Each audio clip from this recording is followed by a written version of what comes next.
My pear supply seems to be endless. Today I'm doing pear sauce. It's like applesauce, only with pears. Only the twist is going to be, it's going to be cherry flavored. I have also done strawberry, but today I'm doing cherry. And since the flavoring comes from Jell-O, you can usually pick any flavor you want. So I'm going to be using cherry Jell-O, but you feel free to pick any kind of flavor you want. Blue raspberry is good. I've used just about everything. So today we're doing cherry. I'm going to be using my Pampered Chef apple core to do my pears. Sometimes this is a difficult thing because if the pears are too hard, it won't go on the little spikes. So we'll see. I think they're going to be okay today. I also have 4 apples I'm throwing in with this just because they need to be eaten. They're going into the sauce. So I'm going to put the camera down so you can see how the core works. Layman sells this, and I'm sure there's all kinds of other brands. I've had this one for probably about 25 years, maybe a little less than that. But so it's served me well. And I want you to see how it works because it can save you so much time. It also has a feature on it that if you didn't want them peeled, it would just core and slice like I do for my apple rings. But I want these peeled and cored, so I'm going to be using all of the features on the implement today. So I've got my jars sterilizing because this is a water bath canning recipe. My kettle on, slowly coming to a boil. I have a big pot ready for my pears to go into. Once I'm going to have to put them through the blender. I have to peel them and core them and place them in lemon water so they don't oxidize and get brown. And then we'll move to the next step. We'll be putting them in the blender and grinding them all up so they're pulped and they're sauce. And then we'll be putting that in the pan, and then we'll be adding the flavoring. I'm not going to put any sugar in it. It's just the flavoring and the pears and a little bit of a splash of lemon to keep them from getting brown. And we'll move on from there. It's a very simple recipe. Probably the most time-consuming part is peeling and coring in them and then putting them all through the blender.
Okay, that gives you an idea of how the core works. I have all of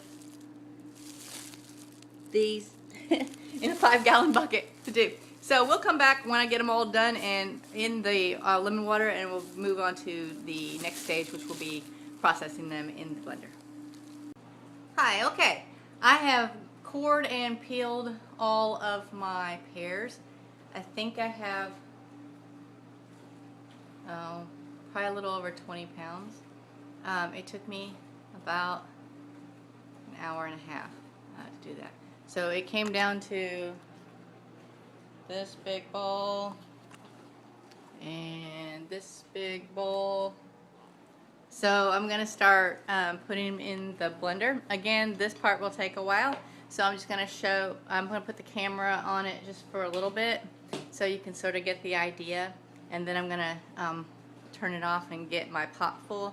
And then we'll pick back up when I have as much as I can fit in the pot, obviously. And when we're adding the flavoring. So I'm going to set the camera down so you can sort of see what's going on and get an idea.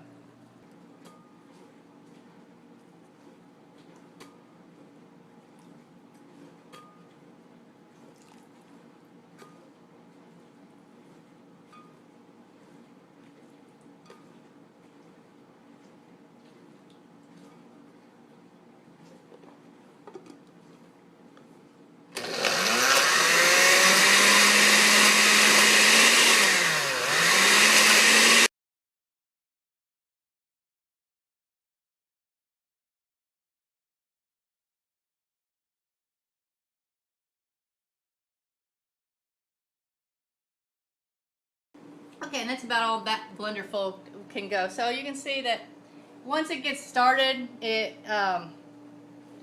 happens pretty fast. But mine is a little slow to get started. I have to keep cramming them down there until it really gets going. So that was my first pitcher full. I'm gonna fill my pot up, and then we'll come back when my pot is full and we're ready to start the first batch of actually flavoring and then canning these. Okay, I have my pot full of the pear sauce. It looks just like applesauce. And I'm bringing it to a boil. Just giving it a stir here. And I'm fixing to add the flavoring and get my jars out. They've been sterilizing.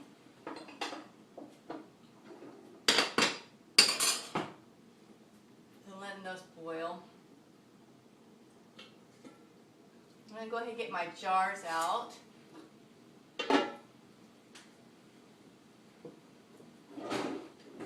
Need a ladle.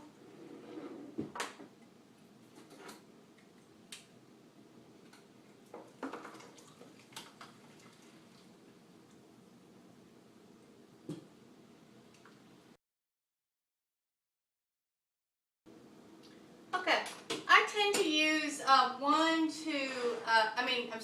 2 to 3 boxes of 3-ounce Jello per 10 pounds, and this pot will hold about 10 pounds sauced up, which is usually equals about 4 quarts. Or a little bit more. Sometimes it's a little bit different. So I just have sugar-free cherry. You can use any kind. You can use the sugar kind if you want. It just obviously is going to add sugar. Because the water content is so much higher than what the Jello requires,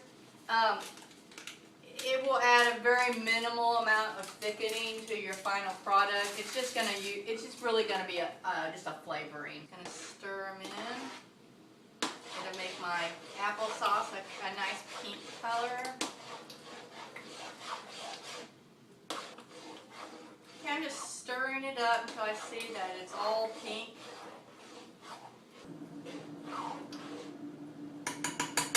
Okay, I'm gonna start putting it in my jars. I need to use to wipe my rims off. I have my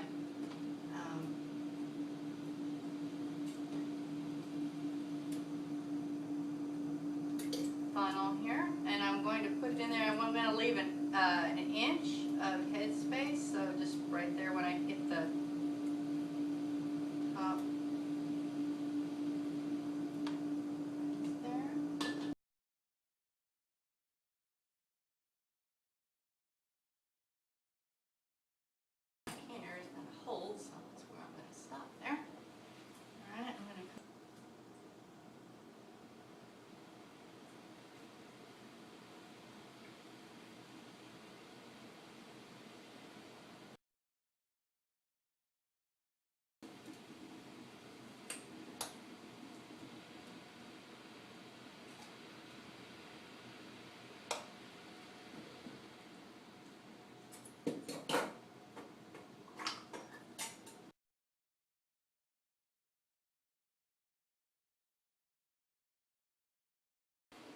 Okay, and these are going to go in the water bath canner for 20 minutes. No matter if you're doing pints or quarts, they all go in for 20 minutes.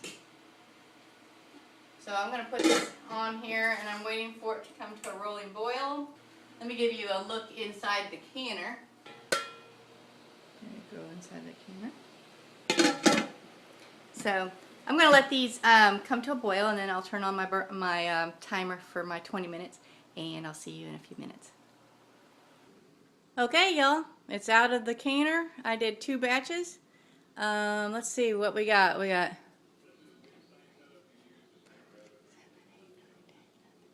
12 pint jars and 2 quart jars. A bit from 1 5-gallon bucket. I did have some loss as I was coring and slicing them and peeling them. There were some rotten ones down at the bottom. So I usually get 4 quarts to 10 pounds of pears.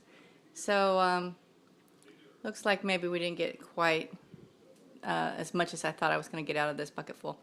But I might have 1 more bucket full at the farm. I'm hoping maybe. The huge ones are at the top of the tree, and the tree is just so big. I don't know, we're going to get up there and shake it some more, but I might just only be able to get 1 more bucket until 4 pint jars is all I've got left in my house. So unless I procure some more jars from somewhere, everything's going to be coming to a halt. I have some chicken I was going to be pressure canning, but either I'm going to have to buy some more jars or that's going to have to wait. So it's been a good day here in my kitchen, and I've got some wonderful cherry pear sauce, and my kids are going to love this. And it's a pretty easy recipe. I'll put everything down in the little box below the video, of course. And I hope you join me in the future, and thanks for tuning in. Bye.